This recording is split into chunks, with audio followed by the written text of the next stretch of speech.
avec des soldats, avec des armes et tout, elle a peur.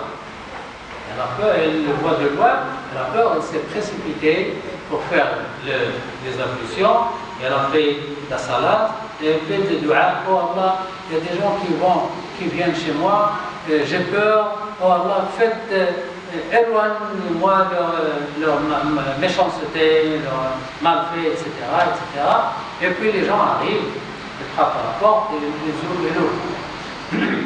Le roi dit: pourquoi tu as fait du temps pour ouvrir? Pourquoi tu n'as pas ouvert très rapidement? Elle a dit: je vous ai vu tout à l'heure venir chez moi, alors je me suis précipité pour faire les ablutions et je fais la salade, je fais du dua pour me protéger de vous, c'est pourquoi je suis venu en retard. Il dit: non, ne t'en fais pas, ne nous faisons pas de mal. Alors Allah a fait que ces gens ne sont pas des agresseurs, des brigands, à cause grâce à dua.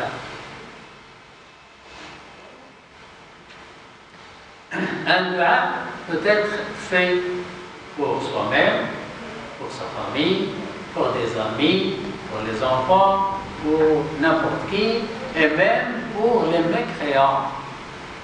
Même pour les mécréants. Si vous avez un ami qui n'est pas musulman, qui est mécréant, et il a un problème, vous dites: oh Allah, mon ami, le pauvre, oh Allah, résout son problème, fait-lui donner la santé, donner ceci, donner cela, alors qu'il n'est pas musulman.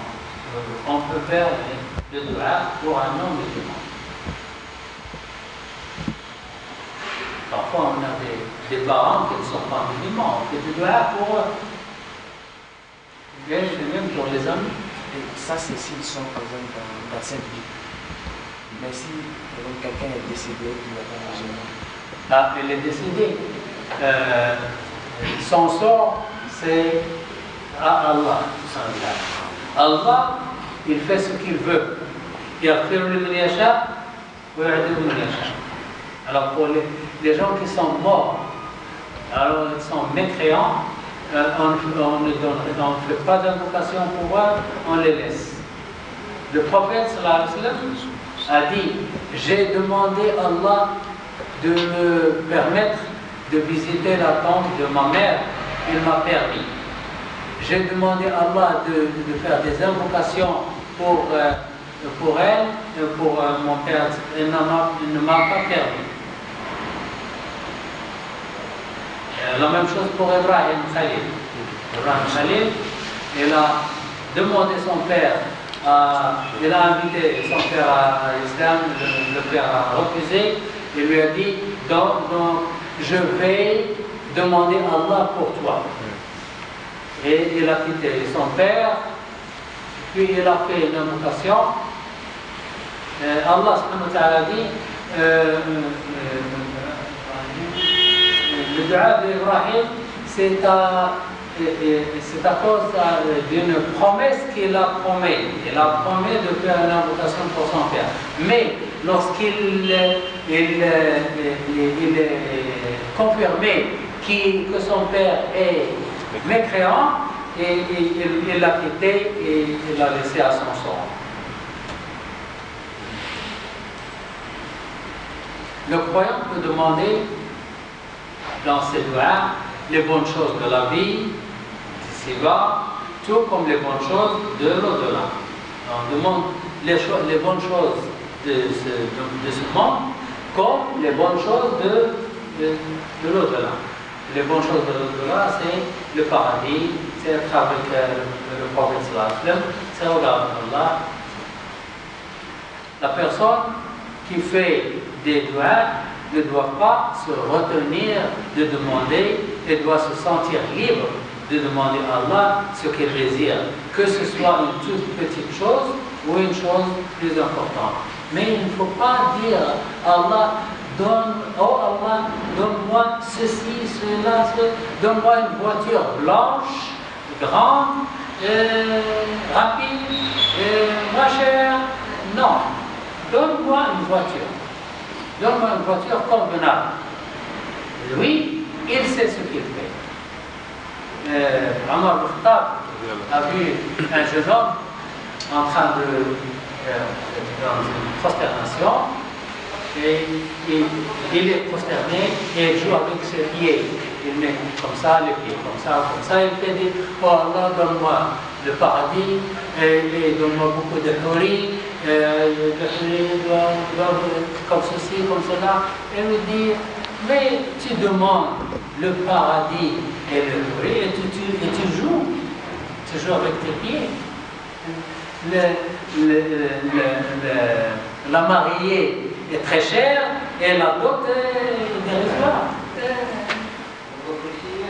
Concentre-toi, au moins, concentre-toi dans ta vie. Elle ne demande pas, je veux décorer avec des yeux bleus, avec des cheveux ceci, avec des nez comme ça. Non. Oh, non, donne-moi le paradis. Fait que je suis partisan du paradis. Dans le paradis, vous allez trouver des choses que vous n'avez jamais imaginées. Donc, ne précisez pas des choses, ne demandez pas les détails. C'est comme si on limite ce que Allah peut nous donner, alors qu'il peut nous donner plus que ça.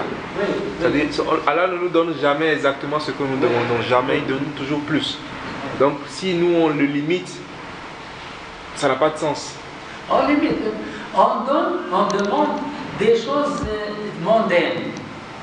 On prend des exemples des femmes dans ce monde social, alors que les folies sont très différentes.